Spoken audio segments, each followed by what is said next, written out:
other than that, let's go. Yes! Oh, no one complained about, well, the rest of my intro. Why do I ask for advice? I should not ask for advice. But anyway, welcome to the Podcast Engineering Show.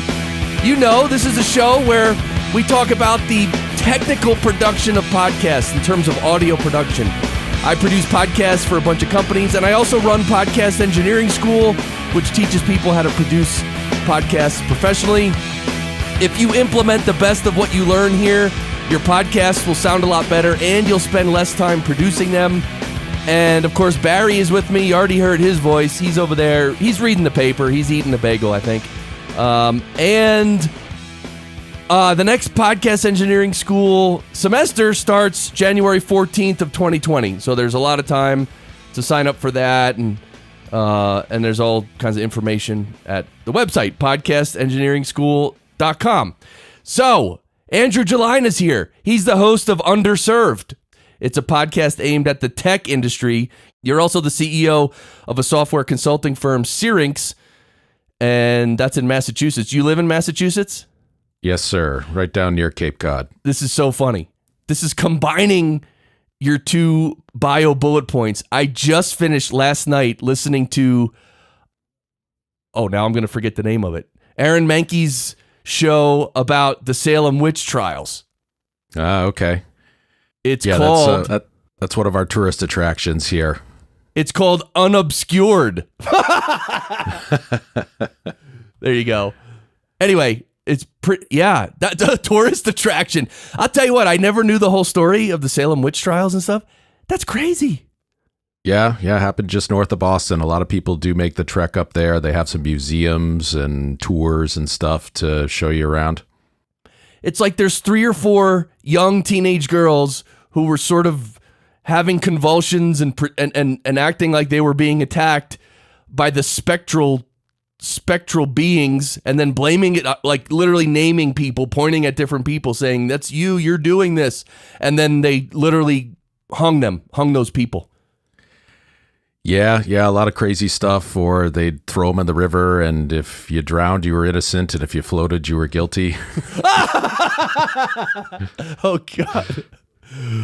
All right, well, check it out, everybody. We're going to do the speed round now, so let's take us through the speed round. We want to know, starting from your microphone, obviously what your voice is going into.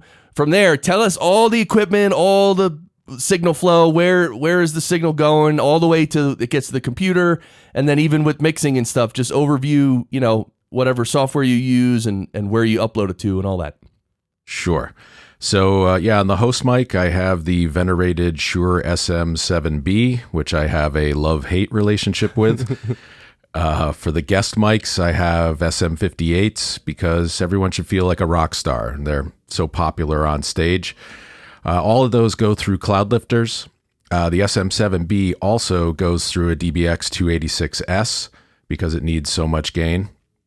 Everything goes into a Behringer Xenix mixer, mostly just so I can do mix minus for things like this. And I have a couple dedicated Skype machines that I can use for remote interviews. And then I have what I call the Zoom setup, like the old Mazda commercials. I have a Zoom H6 as a primary recorder, and I just record to an SD card.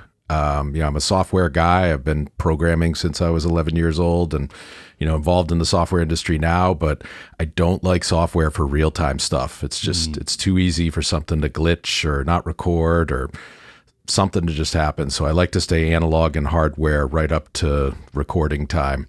And then I do have a second Zoom, an H5, that's kind of a backup recorder. It takes a mix out of the mixer and records that, and also records it at the same time 12 decibels less. So in case anything got really overdriven, then you still have a backup with a lower recording level.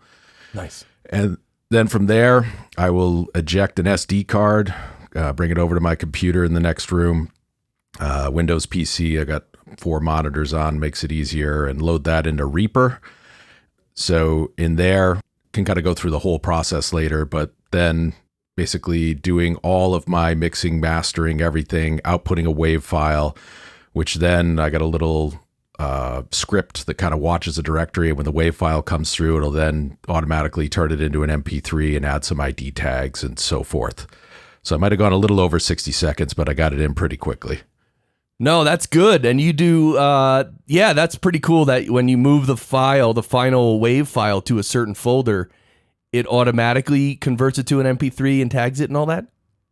Yeah, so I wanted to stay in Reaper completely, but I noticed for some reason when I was exporting straight to an MP3, I was getting some things that were clipping for some reason, but when I exported to a WAV, I didn't. So I then had a little script that I wrote. I can get into how that came about, but it's basically it watches the directory, and when a WAV file shows up, it tries to open it. If it can't, because it's still being written to, then it waits. And then once it can open it up, it uses FFmpeg to make a 96K, fixed rate MP3 out of it, and also automatically add some ID3 tagging information. And then it adds some of the tagging information, but you have to open it up and actually add like the specific episode title and number?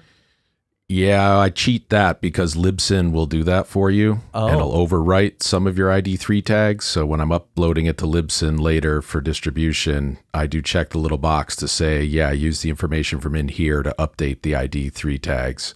Oh, I see. Oh, that's pretty cool.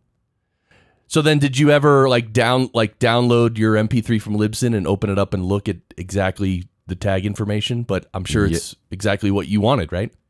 I did do that. Then I realized that I wasn't writing some things that I should, so I fixed some stuff. But yeah, I open it up in VLC and then look at what the tags are and make sure the artwork's showing up and all that stuff. VLC, wow. I've used that a bunch of times. Is that like the most versatile software on the planet, I think? It'll play darn near anything. I mean, you could probably throw Morse code at it and it would play it. Oh, geez. VLC. So wait, are you a Windows guy or a Mac? I'm kind of standing on both sides of the fence right now. Okay. I was a Mac guy way back when I hit the professional world. Almost everyone was using PCs and Unix. So got into both of those. I was at monster.com for a while, so was heavily into doing Windows development there. But recently I got a MacBook. I got it to dual boot, and I've been playing with the Mac, but I've had a few odd things happen with Reaper on the Mac. I've tried going back and forth, like editing a file both on Mac and on Windows with Reaper, and it usually works, but there's some little odd things I've run into that I'm still working out, so I'm not quite as comfortable on the Mac yet. I experienced something similar. I used Reaper on my PC for years, and then about a year and a half ago, almost 2 years ago now, I switched to Mac and I use Reaper on my Mac. But Reaper on the Mac, it's like 99.9% great. But so like now when I load Reaper, when I open Reaper, and sometimes when I try to load a project, it'll give me an error like, oh, the plugins that were used aren't available, or some weird error. And so what I have to do is in Reaper, I have to go into the preferences and to the plugins and clear the plugin cache and rescan the plugins. And that takes like about a minute. And then when that's done, you just hit OK.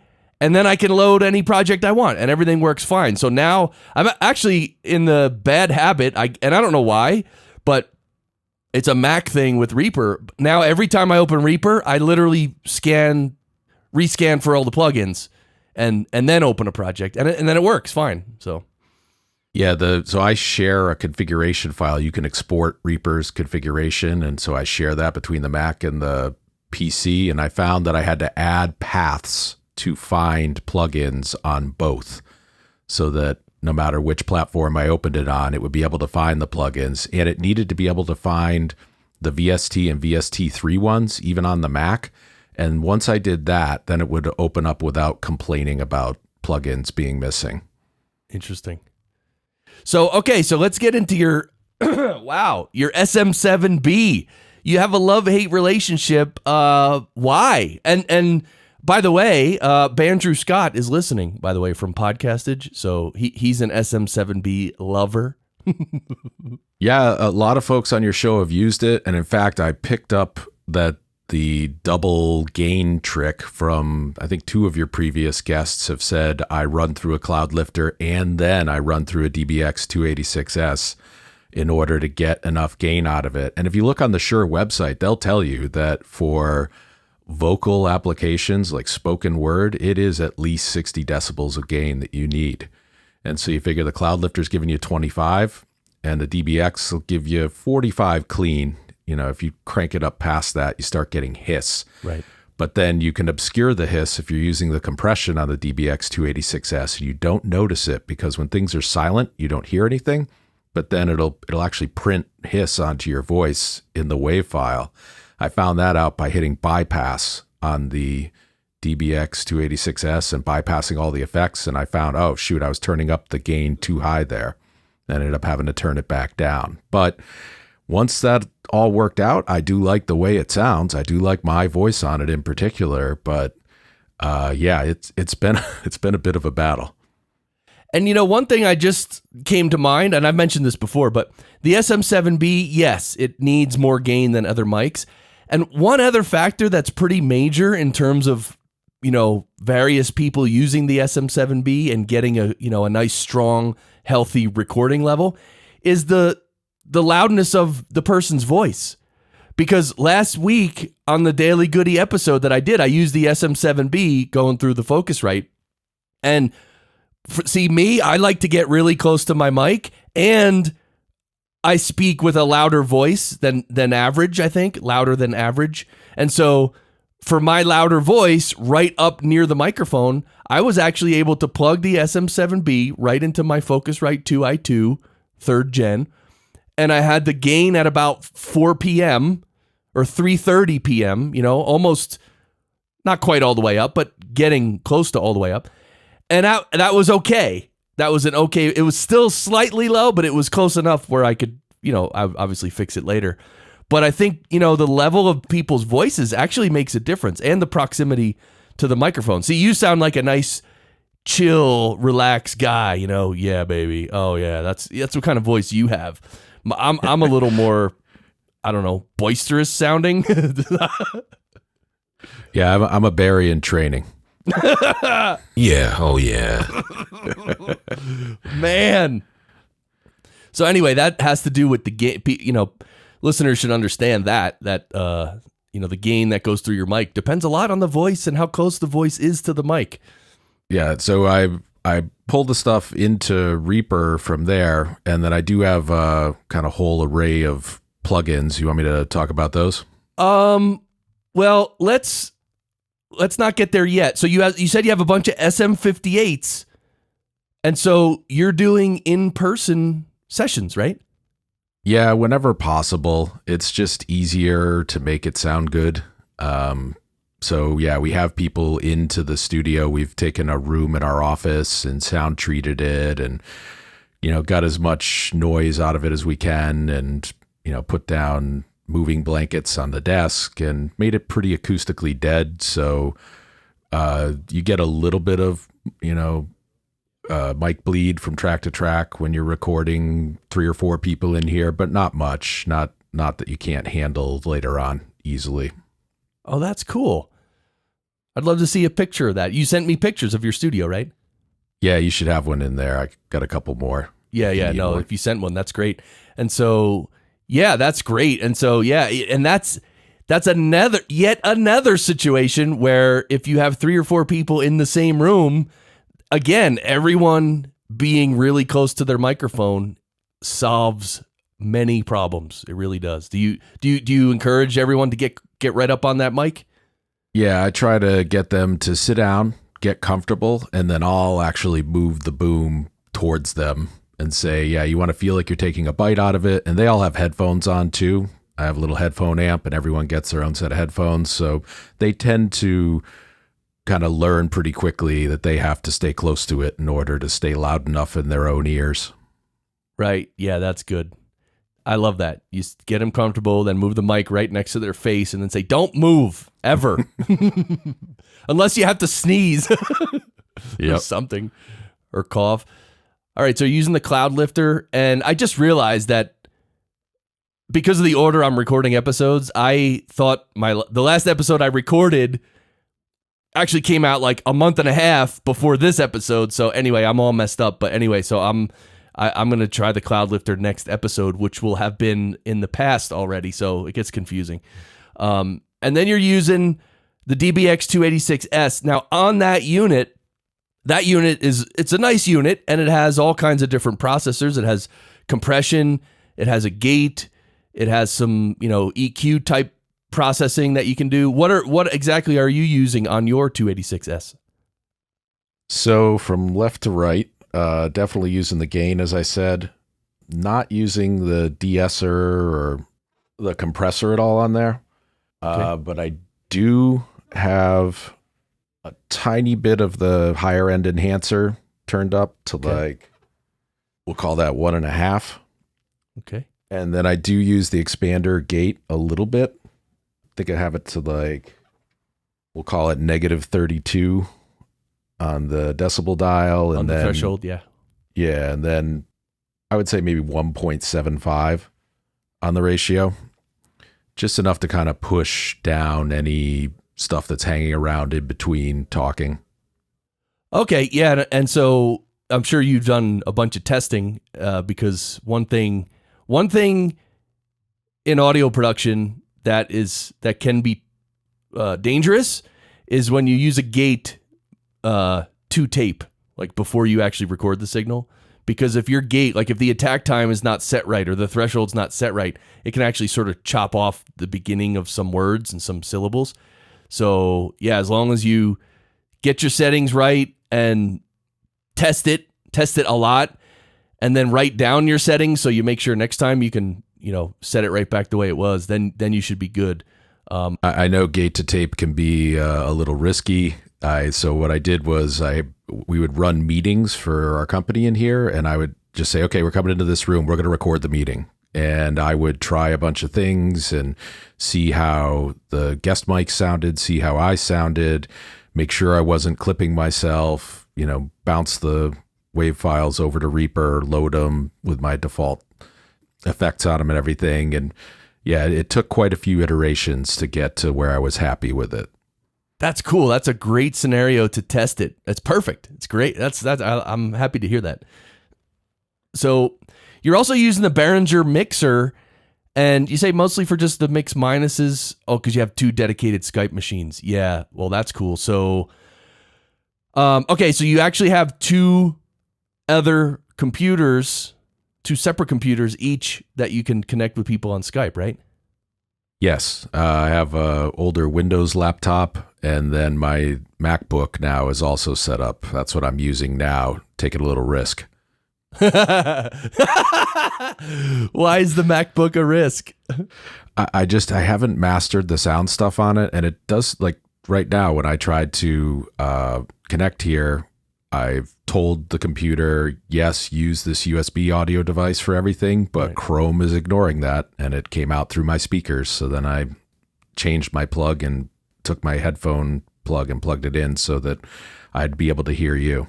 Oh, yeah, on a Mac, so I'm sure you know this, but on a Mac, the first thing to do is go to the system preferences and then sound, and then that's kind of like the control panel in Windows. Mm-hmm. And so that's like the sound for the entire computer. So that's where you choose, that's the first place you need to choose your input and output device. Yes. After you choose it there, yeah. Yeah, after you choose it there, then sometimes individual programs seem to override it, and sometimes you need to seem to have a application restart or even a reboot for certain programs to recognize the sound change. I'm used to on Windows when as soon as you change that drop down, you're good to go. I haven't figured that out. I've never had that on Mac where it changed automatically. Like if I was in Chrome and I decided to give Chrome, or yeah, let's say I'm in Zencaster. Well, that's an application within Chrome, so that's a little different. But yeah, I've never adjusted an input or an output on an application, and that changed the settings in my global sound settings. Yeah, when I first started running Reaper, I started manually setting them in there, and then I figured out, it's better to just let the system sound preferences run the show and tell it to respect that. And that got better, but I still have this odd problem where I get like a whump. I tried recording stuff directly into Reaper on here using one of the Zooms as a audio interface, and I'll go to play back the sound and it'll play normally, but then all of a sudden I'll get this whump sound, and I have no idea why that is. Yeah, so I would say in Reaper and other programs, don't let it, well, I actually do that for one program, Twisted Wave. I let it, whatever the sound settings are, I let it use that. But in Reaper, I don't. In Reaper, I manually set input and output devices, and because I also, for instance, in Reaper, I output to my SonarWorks, which is actually the EQ settings that feed my speakers, my monitors. So yeah, I would choose that manually. I would do everything manually as far as sound settings go. I wouldn't let the computer, like if I change a sound setting, it's going to update something in Reaper or vice versa. I wouldn't do that. All right, I'll give it a try. Yeah, I mean, maybe that would help. I like to do everything manually, and I have my checklist that I go down and I make sure everything is set right before a session, right? Because I know how these computers can, settings. If you let it change a setting, it might change it whenever, and you don't know when. And I never want that to happen. That's why I like the hardware reliability too of the Zoom. Like I've tried plugging in the Zooms to use them as an audio interface, and you just get a little bit of noise on there that is not there when you're using the Zoom standalone and just recording to the SD card. I haven't figured that one out, but I was comfortable with the hardware process, and I don't mind copying off the SD cards, so I just run with that.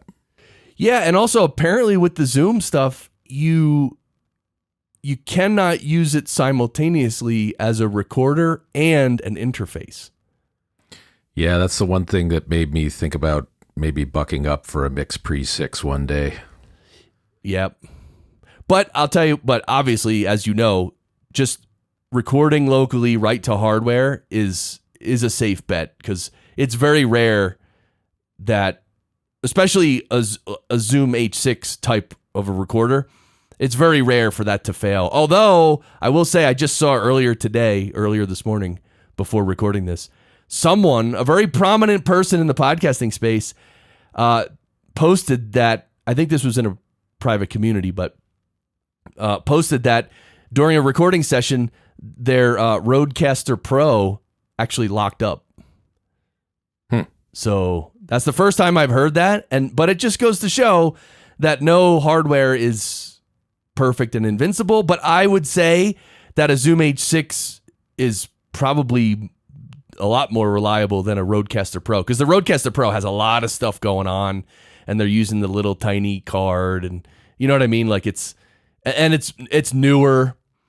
So it doesn't surprise me, but like a Zoom, I've never even heard of anyone having an issue like that on a Zoom recorder. Yeah, I think the less it's trying to do, the better, and the less soft controls that are associated with it. Like I see some of the interfaces that have these cool things where you can tweak everything in software, and you have like the little mixer sliders on your computer screen, but I just don't want the dependency. I just want to go straight hardware. Yeah. So you're recording your tracks at 24-bit, 48 kilohertz. Oh, and by the way, since you're those two dedicated Skype machines, are you recording those tracks individually? Yeah, so those go back into the Zoom H6. So there's 6 tracks total. I got the little capsule on the top of the Zoom so that you can get 2 more XLR combo inputs. Got it. And so I have the 4 local vocal mics going into the first 4 inputs, and then the 2 Skypes going into the 5 and 6. I thought about possibly using something like Loopback, Audio Hijack. There's a Windows equivalent to also record the Skype locally on those machines, but I haven't bothered yet to see whether or not there's a sound quality difference. Right. Yeah, I would say not really, because, all the destruction that Skype does to the audio happens as it's moving over the internet. So once it gets to you locally, it's thoroughly demolished and demented. And so then however you capture it there, it doesn't really matter. Yeah, I think you're right. Have you thought about using something like Zencastr or Squadcast instead of Skype? So I have, most often we've had people into the studio, so it hasn't been an issue. The remotes that I've done, I haven't done a lot of Skype, so I thought maybe I'll try a little harder on a few of them and see how it works out. But I hate paying for stuff every month if I don't think I'm going to use it a lot. And I almost wish there was one of those services where it was kind of you buy a bucket of interviews, like maybe 5 of them, right, and I can use them whenever I want over a year. Right. In that case, I'd totally pay. But right now, I don't know that every month I'm definitely going to be doing some remotes. So I kind of hate to pay that bill. Yeah, that makes sense. I never thought of that situation there where, you just don't do it enough to pay the $20 a month. Because you might go 4 or 5 months without doing one interview, and that's like $100, $100. Yeah. I mean, I don't like paying for SaaS software in general, even, unless I know I'm going to use it all the time. Like Office 365, sure. Evernote, sure. Like I'm using those every day of the week. But yeah, something like that where it's sparse usage, I don't really feel like signing up and then having a bunch of months where I'm not really using it, but I am paying for it. Right. I wonder what clean feed costs. Or I don't know if clean feed free? Can't be free. Anyway, I don't use that one very much. Alan Tepper loves that one. I even thought of trying to roll my own, like do some point-to-point stuff with. Dude. No, you. Sorry, no. You just. I'm getting excited now because that's one thing I've wanted to do forever is sort of like develop my own system, but do it right. Yeah, there's a technology I read about. I forget the name of it, where basically any computer and a bunch of hardware devices all use this same technology. I think it uses UDP under the cover in order to do broadcast quality point to point. The only thing that gets tricky is almost everyone's behind a firewall these days. Like, I have one here at work. I have one at home. I'm sure you've got one on your cable modem or whatever you're using. And getting UDP to work from behind a firewall to another UDP from behind a firewall usually you need like an intermediary machine to help them handshake. And that's where it gets complicated. Right.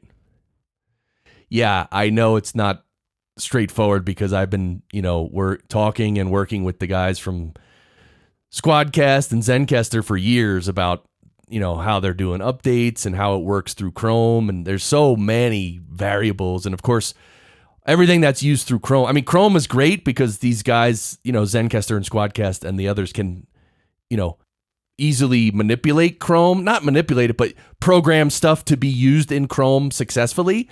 But then every month or even more often, Chrome comes out with an update. And so then they have to test their whole software again against the new update to make sure that it still works. And quite often it doesn't work and they have to make fixes and stuff, right?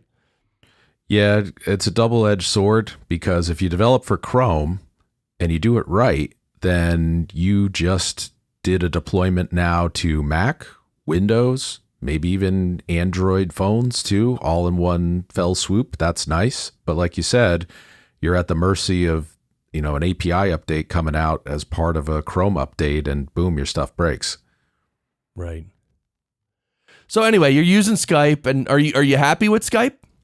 I don't do enough remotes to get super unhappy with it. Got it. But yeah, it's okay for now. But yeah, if someone would have a pull tab type system or a bucket of interviews, I would definitely pay for that. Yeah, like Auphonic offers that type of service where you basically deposit some money. Let's say you deposit $20, and then every time you process a piece of audio, depending on the length of the audio, it just subtracts from that $20, and then when your balance gets low, you just put in more money. But it's you're only paying for the actual length of audio that you're processing. So But they just do processing, not recording, right? Yeah, they just do processing, not recording. But that's what I was just thinking. Maybe Georg from Auphonic, maybe he wants to, maybe he's the guy to create the system that we all want. Yeah, or buy one of these recording guys and roll it into his stuff. That'd work. See, you're a programmer kind of guy. So Zoom, the webinar software? Yes. I have said for a long time now, more than a year, probably 2 years, that if Zoom actually put a bunch of software developers on the job and had them create like a little podcasting, recording little mini app within their app or something, right? Some functionality so podcasters could record at a good quality and also do it like Zencastr and Squadcast do, like record locally, a very high quality. So it's like almost like the automatic double ender. And I've said that like if Zoom, because they're a big company, it probably wouldn't even cost them that much money to develop this and do it better than anyone in the world. And I'm like, man, they could own the space if they did that. But I don't know anyone at Zoom. So yeah, I had used a competitor there's WebEx for a while to do screen sharing, and sometimes we'd record it. Their recording quality was pretty bad for both audio and video. But yeah, they could easily put something on the clients and just start saving those WAV files locally and then shipping them up to a server and making them available or as a service or pull tab, as a bucket type thing. And it would be great because the sound that we had recording those webinars was just awful. Yeah. Yeah, because the benefit they have is that they've actually already... you have to install their software on your machine, but it's so streamlined and so small, like I don't know what, like small footprint, whatever you want to call it, that their programmers have already made this really awesome lightweight piece of software that does all this stuff, so they're not dependent on Chrome. That's my main point, right? They've already swam half the lake. They're already installing to all these local machines. You're right. That should be a reasonably easy add-on for them.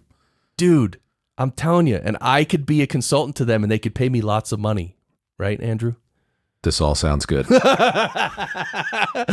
All right. Well, okay. So so you got your Zoom set up. You're using 2 different Zoom recorders, one as a backup. That's cool. And I didn't know that the H5 also has that, backup mode where it'll record at -12. Or do you record at -12 manually? No, it does have the backup mode. I have a newer H5. Actually, I bought an H5 as my first piece of equipment and figured out how to do mix minus just on an H5. That was the first thing I recorded, was a remote Skype with that. And then started quickly figuring out I was going to run out of inputs. So I got the H6. And I hate returning things, so I hung on to the H5.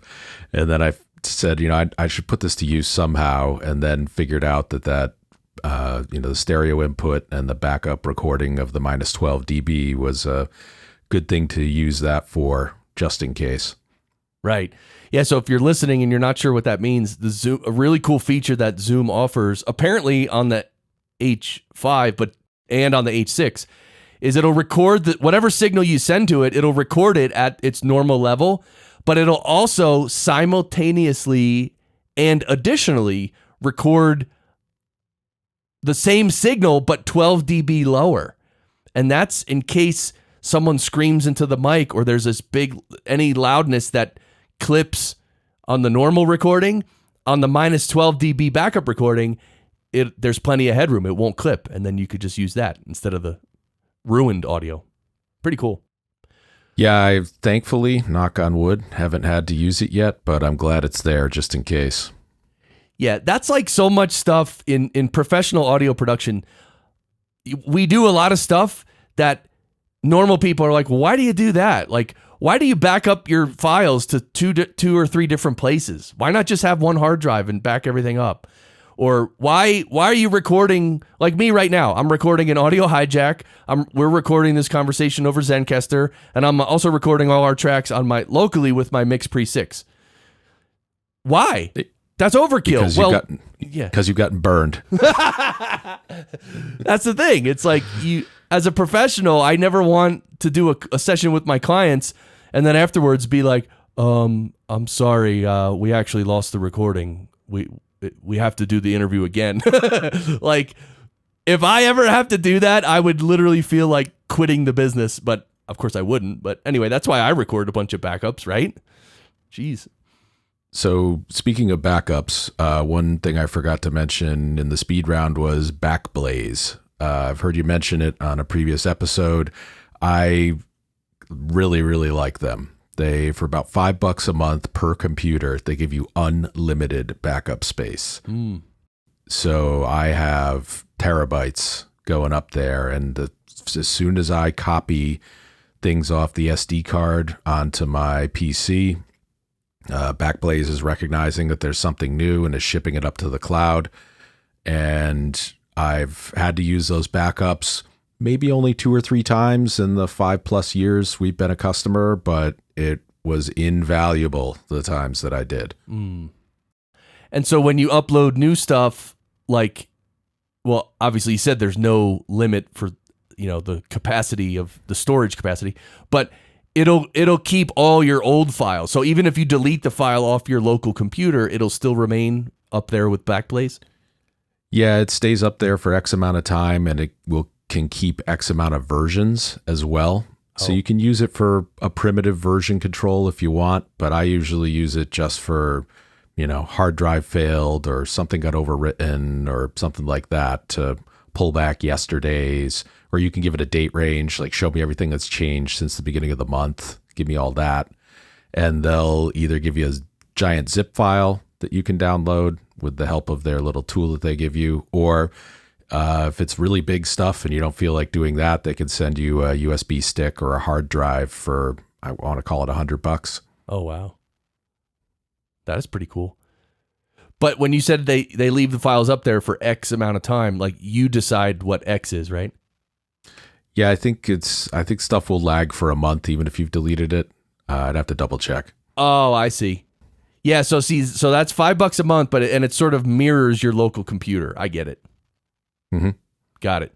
Yeah. So what I use Dropbox, and that works differently where you can synchronize, you can sync stuff to the Dropbox, but whenever something goes into Dropbox, it just basically stays there forever. And then you can obviously delete it. But like I have all my archived files from all my clients over the last, 8 years, still up on my Dropbox because, why not? So there's a little risk with the Dropbox-like services. I use OneDrive, which is basically same thing, but by Microsoft, that they're all mounted from everywhere. And let's say, God forbid, and I know this happened to someone, you got ransomware or a virus or something, and it recognized that as a mounted drive and started writing to it. You got to hope that you can get to the previous versions of it. Whereas if that happens with a Backblaze, it usually won't. It won't write the stuff to the cloud, so it's not going to clobber your stuff there. And there are definitely previous versions you can pull back. So I like the extra layer of being a little bit separated as opposed to the kind of real-time synchronization of like a OneDrive or a Dropbox. Got it. So in terms of computer science, it's a little more secure. That's what you're saying? Yeah, it's just the delay is actually an asset in the way it does the backups. I see. Okay, so you record everything at 48 kilohertz, 24-bit. All right, then you import them into Reaper. Oh, yeah, baby. So tell me your Reaper story, Andrew. Well, I started out like a lot of folks using Audacity, and I liked it, but I did kind of recognize how having a non-destructive editor would make round trips easier. Like when I edit, I usually do a few passes. I usually do one where I'm doing ahs, breaths, and just try to kind of clean up, and also laying down markers everywhere to notice like, okay, 10 minutes in, we said this, 20 minutes in, we said this, in case I want to make content edits later. And just, I saw that Reaper was a good tool for that. So I binged on Mike Delgaudio's Reaper series there on YouTube. and followed all his instructions for setting up templates and effects chains and so forth, and started using it more and more and got better with it. And, I wanted one tool to work with. I don't like to bounce stuff from here to there. Probably just coming from a software development background, like most software developers like to use an IDE or an editor and just stay in one tool to do everything, write code, compile code, test code, check it into version control, everything. So I wanted to do the same thing with Reaper. So my goal was, once I pulled that WAV file in there, that I do everything in there. So I use the SWS tools to normalize it inside Reaper. Actually cut up the tracks in using like a silent, like the auto trim function in Reaper. And then there was one feature from Audacity that I wanted to bring over that didn't exist in Reaper. Audacity has a truncate silence where you could say anything longer than X milliseconds, shrink it by a little bit just to kind of tighten things up and make them a little quicker. Kind of like the Overcast feature there, where you can speed up a podcast by cutting the spaces in between words. Right. Similar sort of thing, but doing it during production. Not a ton, so it's like an uncanny, weird vibe, but just enough to kind of tighten things up. And I like that sound, so I actually paid a guy, Raymond Redette, to develop a script in Reaper that would do the same thing. And with that, and then using the FX chains that I had, I was able to stay in there completely to mix, to master, and as I said, bounce it out to a WAV file. Yeah, that's pretty cool, man. So you had this script made, and so when it does the truncate silence sort of function, does it do it automatically for all the tracks for the whole session, and then just literally remove silence? Yeah, so we had to do a lot of QA in order to get it right and make sure it worked the way I intended it to. So we used actually MIDI blocks as for testing and just made 3 tracks with offsetting MIDI blocks. And if you picture like a staircase coming from the left side and a staircase coming from the right side, and there's a space in between, it's only that space in between, like where actually all tracks are silent, where we want to count that as silence for, okay, is at least 250 milliseconds long? If so, cut it to 75% of its size. Right. So we did a bunch of testing in order to make sure, yes, it would work across all tracks so that everything stays in sync when it shortens those silences. Right. So it'll actually remove parts of all the tracks, like a ripple edit, and then slide everything to the left. And so there's no spaces when it's all done. Yeah, or the space, it's smaller. So if you have real long pregnant pauses throughout something and you do this, they'll tighten up a bit. So there's not quite as much of a pause there, but they'll do it kind of proportionally across the whole track, because you're saying everywhere that there's more than 250 milliseconds of silence, do this. Right. Yeah, that's cool. And is that tool, that's just you. You paid for him to develop it, and that's yours, right? I did, but I suggested to him that he market this, because any podcaster using Reaper would at least be curious to give it a try and may like the results of it. So I'm sure Raymond would make it available, because he has packages of scripts that he sells that he's developed for Reaper. So maybe he'll do a new package or add that to one of the other ones someday. Oh, I see. And can you yourself manually adjust those parameters? Like instead of 250 milliseconds, I want it to be 500. Could I change that? Yeah. So I have a hotkey set up T for trim. So when I select everything after doing you use the built-in Reaper in order to basically chop everything so that there are silences. I say everything below 32 decibels using the auto trim and split tool, kill that. And then while everything's still selected, you hit T and a little dialog pops up with just 2 entries in it. 1, number of milliseconds, and 2, percentage to reduce to. So yeah, you could say 500 milliseconds and everything over that reduced by half. So you'd say 550. Right. I like the 250 and 75%. So it's just shaving a quarter of it off, but it does tighten everything up where it just seems peppier. Right. Yeah, it just, right? The pacing, it's amazing what a difference small pacing adjustments can make in the perception of the episode. It just little things like that make the episode move so much more swiftly and not be slow and choppy like me right now trying to speak English. Really makes a difference. Well, yeah, I got some feedback on my first few episodes. People are like, make it a little shorter, like tighten it up, like 35 minutes of content for this subject. And so that's one way that we got there, that and content editing and being pretty ruthless about, all right, no, let's stick to topic, cut that out, just have this stuff. Right. And so can you do, instead of the truncate silence, can you truncate Chris? Can you program it to, if you ever hear Chris's voice, chop it? I think that'd be an expensive and unnecessary script. Yeah, it's called just delete the track. Thank you. Yep. Go home. All right. And then you use RX-7 as well. Yeah, I again didn't want to bounce things out, so I use everything of theirs pretty much as a plugin in Reaper. So I have their DS, debreath, plosive. Those are the big ones that I use, and I actually use the breath in combination with the RIA gate, the Reaper's gating function. Mm-hmm. I know, lots of folks say leave the breaths in, it sounds more natural. I like to get rid of them. Unpopular opinion. Really? I like a super clean sound. It bothers me for some reason. Really? So yeah, I let the debreather knock them down, and then the gate knocks them out. Oh man. Okay.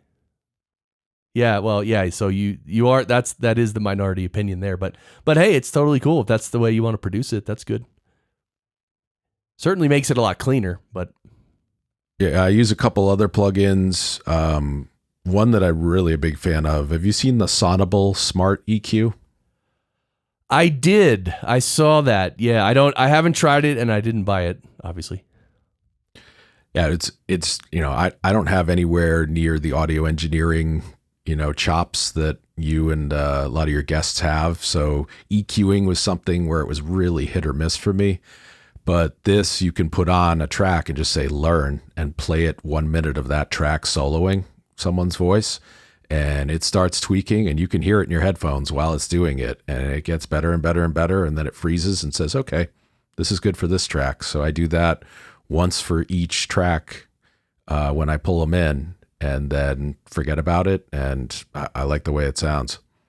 Yeah, that's great. Yeah, if you like the way it sounds. And plus, you could tweak the settings that the Sonable Smart EQ, whatever settings it gives you after, evaluating it and making those adjustments, you could probably tweak those settings too. So if you like what it did, but you're like, oh, I wish it had a little more low end, you could probably just push up the low end a little bit and boom, you're good. Yeah, I think by default it gives you 6 points on the graph that you can drag. And yeah, you can tweak it yourself a little bit. Or on the master channel, I do have ozone on there, and sometimes I'll use like a dynamic compressor or something to, maybe pull up a little mid-range or high-end, make it a little brighter or airier.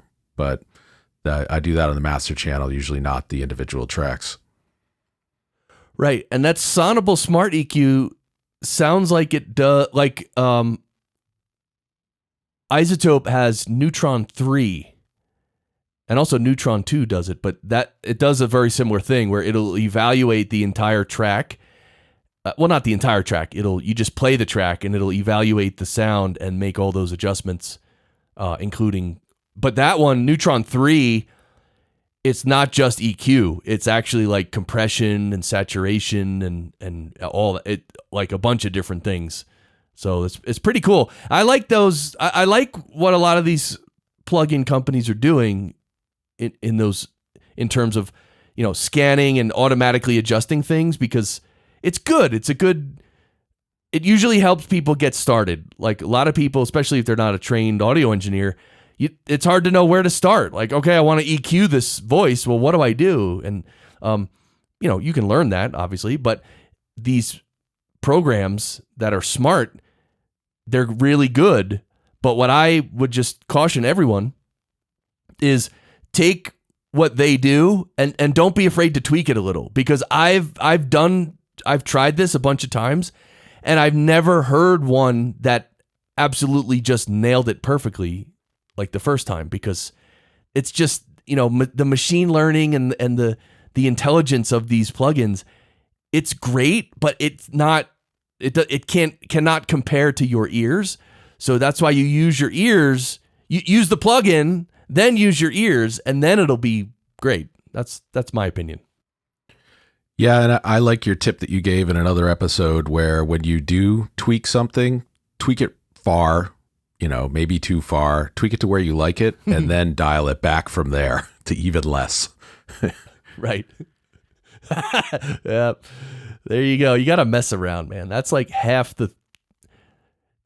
by messing around like that, you'll come across things and you'll be like, you'll just move some buttons or some dials and you'll be like, ooh, that sounds good. What? Oh, all right. Yeah. Ooh, I like that.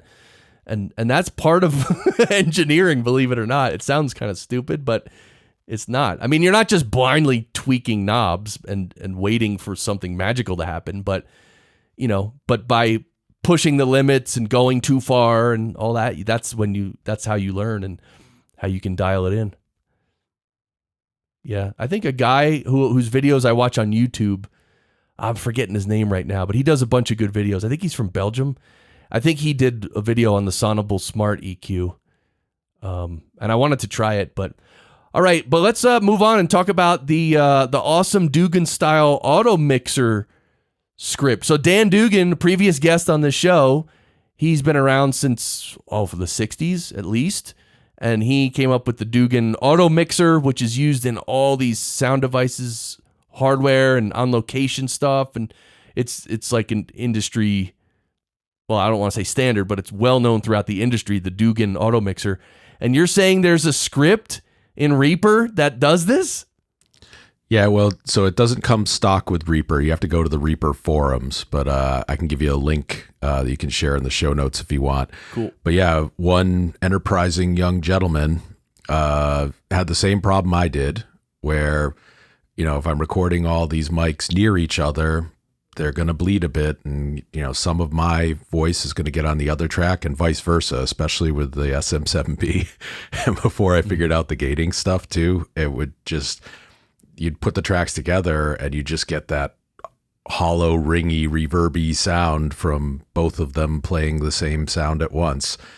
And it would drive me nuts, and I would have to cut out tracks, where someone wasn't speaking on that track. I'd cut it out so that I wouldn't get the bleed from the other mic, and that was driving me nuts. And I was turned on to this script, which figures out, based on decibel level, what the dominant track is, and gives that more decibels, and then attenuates the other tracks at the same time.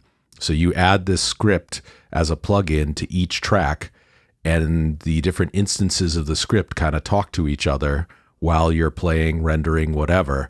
And in real time, we'll do that attenuation or accenting. Wow, that is cool. And it also reminds me of the Auphonic Multitrack app, which is actually one that you have to download. You have to purchase it and download it from Auphonic, but it's the same thing. You load in 3 or 4 or 5 tracks and it'll render it all. It'll do the auto mixing.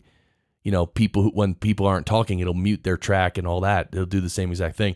But this is so cool for Reaper. I don't do a lot of in-person recording anymore, but I have to try to find a way to try this script. Sounds really cool. So you're using it on every episode, basically?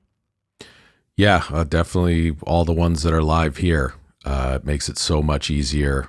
And, even with the auto trim and stuff like that, you still end up needing this because some things go above the negative 32 decibel threshold where I was using auto trim. So there's still some stuff hanging out on those other tracks. Right. But this script cleans it up and says, nope, not playing that. I'm going to accentuate the speaker. Right.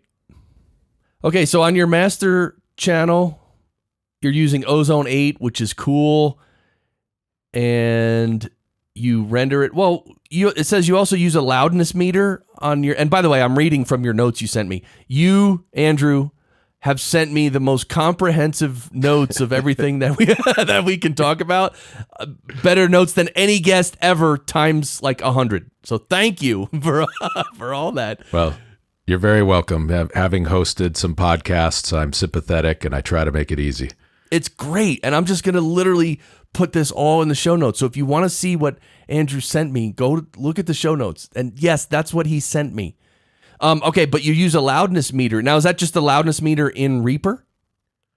So there's, I think, I use the one from that comes with Ozone, but there's also one, a Ulene loudness meter that has a very nice meter. They have both a free and a paid one. The free one's actually pretty darn good. But then the other thing I do right before that is I use the Tri-Leveler 2, which is a free plugin as well. And they bill it as a broadcast quality kind of LUFS loudness manager.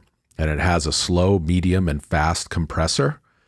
And it automatically adjusts. If you tell it, I want things to be -16 LUFS, well, it's going through there in real time. It's using those 3 compressors in order to get to that level.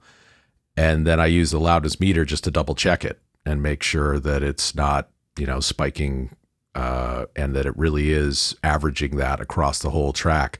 But I like doing that as a plugin instead of having to bounce to a wave, then pull it into RX7 or some other thing that has a loudness thing that then looks at the whole track and then makes the adjustments. Right. I like doing it real time. Yeah, that's cool. It's called Tri-Leveler 2.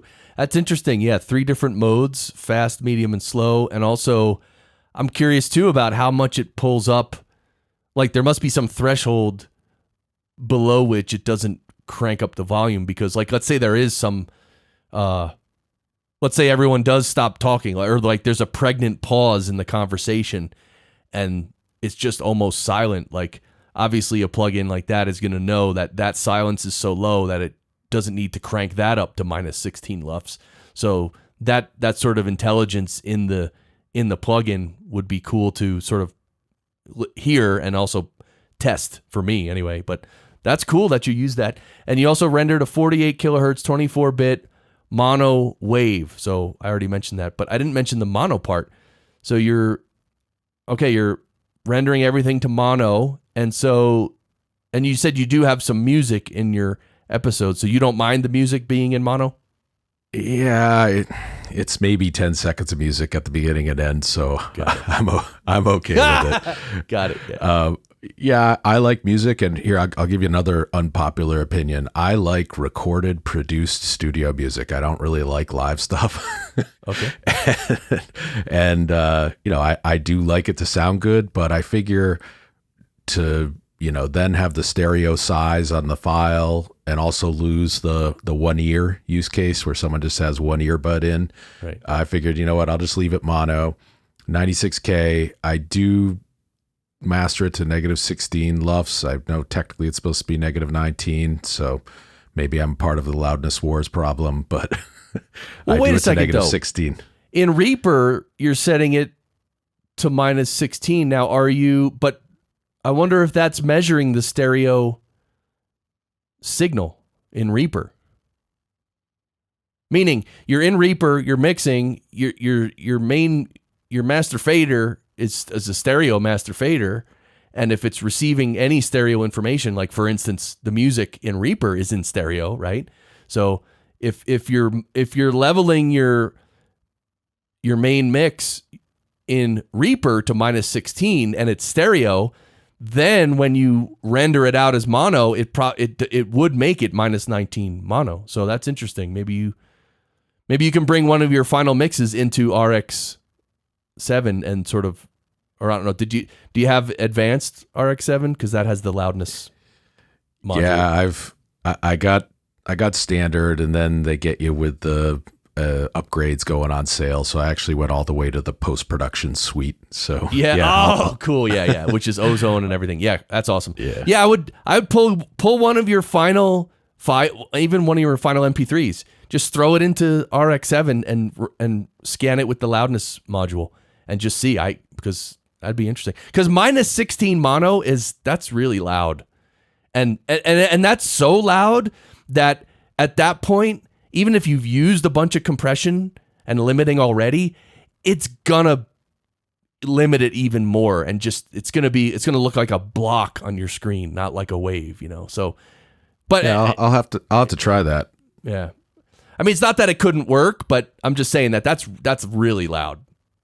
So that might explain when I did try pulling the wave into RX7 and then told RX7 to also make it -16 LUFS. Yeah, it turned it into a block. Like the whole thing was just this big overdriven blob. Yeah. Clipping everything, just terrible. Okay, so then you do you do your editing in Reaper. See, this is something I do not do because I don't.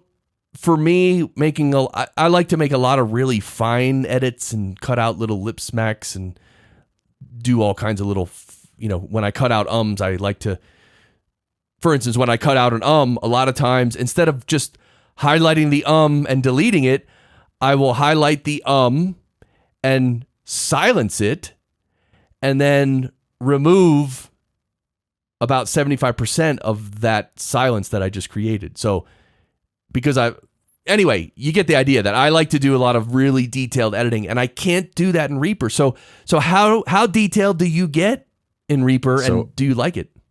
I do the exact same things, and following the Mike Delgadio process there with one little tweak to one of his setup things. I do the same thing. I have my left hand on the keyboard, right hand on the mouse. If I see a lip smack, I highlight it, cut it. I can then drag the rest of the track to close that space pretty quickly. I can almost do it fast enough where I don't really have to stop the playhead. So I think we should do a Zoom or a WebEx, and I'll show you what I'm doing, and then you show me what you're doing in your DAW, and see if we can't do the same thing at Reaper so that you can make Reaper your home.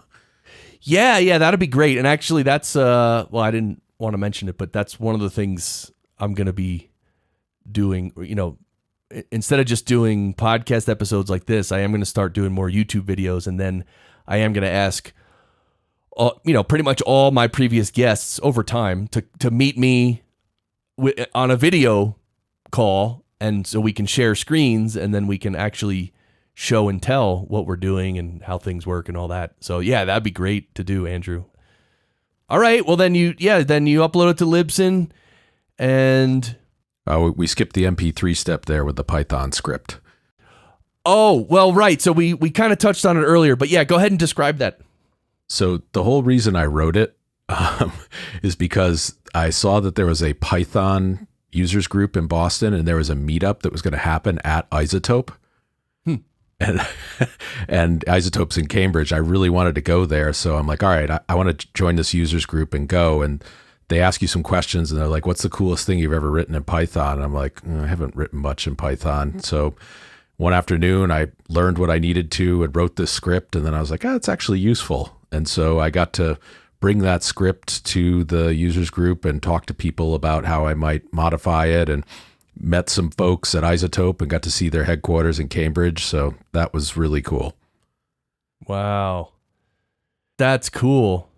Yeah. So, wow. Yeah. It's interesting because if I knew how to code, I might be dangerous. But I don't know. That's not my expertise, but that's awesome that, so I wouldn't want to even try to get into that really, because it's a whole nother can of worms. Like you've probably forgotten more about audio engineering than I'll ever know. And you kind of pick your thing to go deep on. Exactly. Thank you for saying it succinctly and clearly as I was unable to do. No, that's great, man. I love that. So, all right. Well, everyone can go listen to your show. Obviously, frankly, everyone can go check out the No Breaths on your show, which is called Underserved. That's it. The podcast for the rest of the tech industry. All right. Well, this has been awesome, Andrew. Any last words, any last thoughts you want to leave the listeners with? Any wisdom? Honestly, I started this journey not too long ago, a few months ago, and wanted things to sound great and didn't know how, didn't know why. Recording it straight into the computer was just producing a bunch of hiss and garbage. And so I started watching YouTube videos and listening to a couple podcasts. This one in particular, went back and listened to everything that all the great guests had to say and tried some of the stuff they were talking about, and just was able to, so much faster than on my own, be able to get things sounding better, get better results, be able to work faster, more efficiently. So I think either doing that or enrolling in something like your school will just save you a lot of frustration and help you get to where you want to go much, much faster. That's cool. And I'm really happy that you like the process of learning and discovering, this is a technical, the types of production we talk about is very technical. So kind of fits with your strengths already, but I'm really glad you're doing that and learning. And it's amazing how, without even knowing you that well, I can tell you've come such a long way, and that's just great, man. So thanks again for coming on the show. Thank you very much for having me. And before you leave, we have to both, so I'd like to dedicate the outro of this show to Dave Jackson.